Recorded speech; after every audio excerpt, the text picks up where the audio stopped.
بسم اللہ الرحمن الرحیم۔ ایم ایس نیوز HD5 کی ناظرین السلام علیکم۔ امید ہے کہ آپ لوگ سب خیریت سے ہوں گے۔ جو سب سے بڑا مین ٹاپک ہے وہ ہے انسانی حقوق، ہیومن رائٹ کیا ہے، اور اقوام متحدہ جو انسانی حقوق کی تنظیمیں ہیں وہ یورپ کی، امریکہ کی اور برطانیہ کی اور اسرائیل کی۔ ان چار ممالک کی ملازم ہیں۔ اگر ان کے لوگ چاہے بچوں کو مار دیں، چاہے کیا کریں، لیکن انسانی حقوق کی تنظیمیں ایکٹیو نہیں ہوتی۔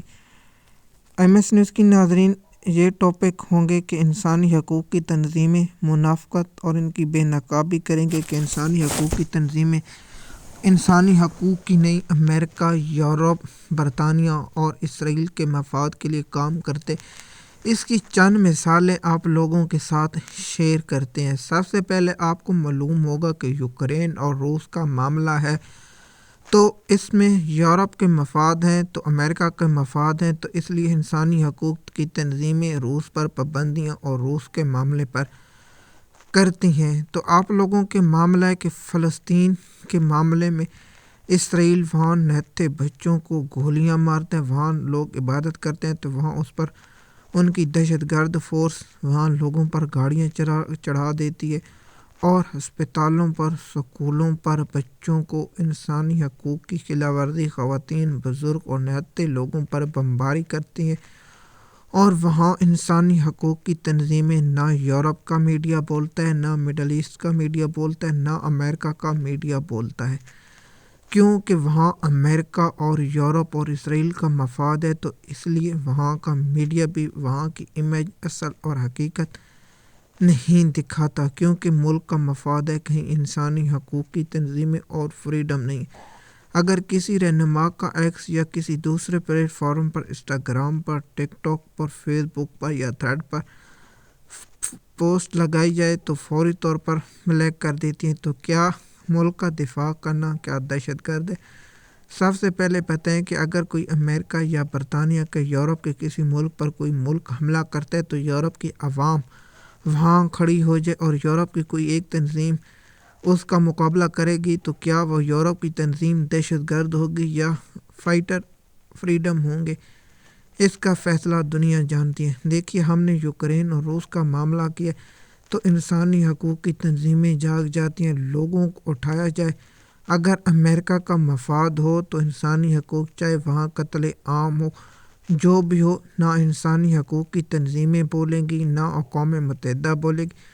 مجھے افسوس ہے کہ اقوام متحدہ جیسا ادارہ، میں تو پہلے دن سے کہتا ہوں کہ یہ امریکہ، برطانیہ، اسرائیل اور یورپ کے دفاع کے لیے بنے گا، اور ان کے لیے ہے، وہ میری بات سچ ثابت ہوئی ہے۔ دیکھیے، دنیا میں اگر وینزویلا کے صدر کو ایک اغوا کیا گیا جو سب سے بڑی انسانی حقوق کی خلاف ورزی، اس پر کیا انٹرنیشنل کورٹ کا کوئی آرڈر ہے؟ تو جواب ہے نہیں۔ تو اسرائیل کے وزیر اعظم نیتن یاہو دہشت گرد کے خلاف تو بہت سے مقدمے ہیں، اور انٹرنیشنل عدالت نے اس کو اشتہاری کر، اور جنگی جرائم اور انسانی حقوق کی خلاف ورزیوں پر نیتن یاہو جیسا گھٹیا کردار، جو تاریخ کا سب سے قاتل امریکہ کا صدر، جو انسانی حقوق خبر ایجنسی کے مطابق وینزویلا کے صدر کو اغوا کرنے کے دوران وہاں 40 لوگ مارے گئے، جن میں فوجی اور سویلین آبادی ہے۔ تو سب سے پہلے امریکہ وہاں وینزویلا پر اس لیے قبضہ کرنا چاہتا ہے کہ دنیا کا سب سے امیر ترین ممالک ہے، لیکن افسوس وہاں کے مسائل پر دوسرے ملک قبضہ کرتے ہیں۔ وینزویلا ایک لاطینی ملک ہے جس کا امریکہ کے ساتھ ریاست ہے، اور وہاں وینزویلا پر قبضہ کیا گیا۔ کیا اس پر انسانی حقوق کی تنظیمیں بولیں گی؟ کیا اقوام متحدہ کے چارٹر جو ہے کہ ملک آزادی، خود مختاری ہے، تو کیا امریکہ کی اس دراندازی یا دہشت گردی پر اقوام متحدہ کا بیان کیوں نہیں ہے؟ کیا اقوام متحدہ صرف امریکہ یا یورپ کا مفاد کے لیے کام نہیں کرتی؟ تو اس سے ضرور ثابت ہوتا ہے کہ امریکہ جو بھی کرے، اب چائنا کو کھڑا ہونا ہوگا، امریکہ کے آگے روس اور چائنا کو باندھنا ہوگا۔ دیکھیے، یورپ کے یوکرین کہ اگر عوام اور ان کے حکمران سمجھتے اور روس اور یوکرین کے روس کے ساتھ اتحاد کرتے تو آج ان کی عوام اور ان پر جیسے کہ آپ جانتے ہیں کچھ عرصے پہلے ہم اس بات سے اتفاق کرتے یا نہ کرتے لیکن جو میڈیا پر رپورٹ ہوا ہے لیکن روس نے اس کے کوئی ثبوت نہیں دیے، تو وینزویلا کے بعد کیا عوام کا وہاں احتجاج ہوا؟ جس کا جواب ہے وہاں عوامی احتجاج نہیں ہوا۔ اس کا مطلب ہے وہاں کی عوام اور وہاں کی جو اپوزیشن، صدر ٹرمپ نے اپنے خطاب میں کرتے ہوئے کہا کہ ہمارا وہاں اقتدار اور منتقلی تک ہمارا رہیں گے۔ دیکھتے ہیں وہاں کیا ہوتا ہے۔ وینزویلا کی اب تک اپڈیٹ کے مطابق اس کے صدر کو نیو یارک کی عدالت میں پیش کیا جائے گا۔ کون سی عدالت؟ امریکہ کی پہلی بات ہے کہ جج صاحب وہاں سے پوچھے کہ ایک صدر کو کیسے فورس واقع دوسرے ملک میں اندر دخل اندازی کرتی ہے، تو صدر ٹرمپ اور اس فورس کے لوگوں کو آرٹیکل انسانی حقوق کی اور چارٹر آف ڈرافٹ اقوام متحدہ کے کسی ملک کی سلامتی کے خلاف اور اسے نوکری سے اور صدر ٹرمپ کو نائل کر دیتے تو یہ بنتا آزاد عدلیہ۔ لیکن یہاں آزاد نہیں، امریکہ کا مفاد سب سے آگے۔ نہ انسانی حقوق کی تنظیمیں بولیں گی، نہ میڈیا بولے گا، نہ یورپ بولا، نہ برطانیہ بولا، نہ اور ملک بولے۔ اس حملے کے بعد دنیا کے کچھ، مجھے تو 99% چائنا اور روس کے علاوہ کوئی ایسا ملک نہیں بولا جو امریکہ کی مذمت کرے۔ نہ پاکستان، نہ بھارت، نہ سعودی عرب، نہ قطر، نہ دبئی، نہ ترکی، نہ کوئی اور ملک جو انسانی اس حقوق پر بولیں۔ تو مجھے بہت افسوس ہوا کہ دنیا کے تمام ممالک ایسے کیسے خاموش بیٹھے۔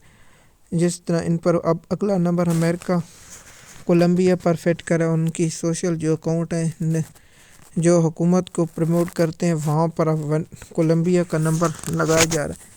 ایم ایس نیوز کی ناظرین، کیا آپ میری بات پر اتفاق کرتے ہیں کہ انسانی حقوق کی تنظیمیں صرف انسانی حقوق کا ڈرامہ رچاتی ہیں؟ اصل میں انسانی حقوق کی تنظیمیں یورپ اور برطانیہ کا مفاد کے لیے کام کرتی ہیں۔ تو اس بات سے آپ اندازہ لگا سکتے ہیں۔ تو انسانی حقوق کی تنظیمیں نہ کشمیر میں ظلم نظر آیا، کشمیر کے جو بھارتی فورس ہیں وہاں لوگوں کو قتل عام اور لوگوں کے آزادی حقوق چھینے گئے، اور پاکستان میں الیکشن دن دہاڑے چوری کیا گیا۔ تو انسانی حقوق کی تنظیمیں اور یورپ کہتا ہے کہ جو کامن ویلتھ کی رپورٹ ہے اور یورپ کی جو رپورٹ ہے کہتا ہے کہ ہم اپنے مفاد کے لیے چھپائے بیٹھے، اس لیے اسے پبلک نہیں کیا جائے گا۔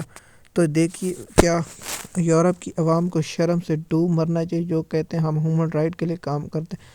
اصل ہیومن رائٹ کوئی نہیں ہے۔ جو عالمی انسانی حقوق کی تنظیمیں بنے ہیں وہ صرف یورپ اور امریکہ اور برطانیہ اور اسرائیل کا دفاع کرتی ہیں، اور اسرائیل کے جو جنگی جرائم اور ان کے جو دہشت گردی اقدام ہیں ان کو چھپاتے ہیں اور ان کے عوام کو بے وقوف بناتے ہیں کہ وہاں ہیومن رائٹ ہے۔ ہیومن رائٹ نہیں، وہاں امریکہ اور ان کے ملک کے لوگوں کے مفاد ہوتے ہیں۔ ایم ایس نیوز کی ناظرین، مزید معلومات کے لیے آپ ہمارے یوٹیوب چینل پر ہیں تاکہ آپ کو مزید معلومات اس چینل سے ملتی رہے۔ شکریہ۔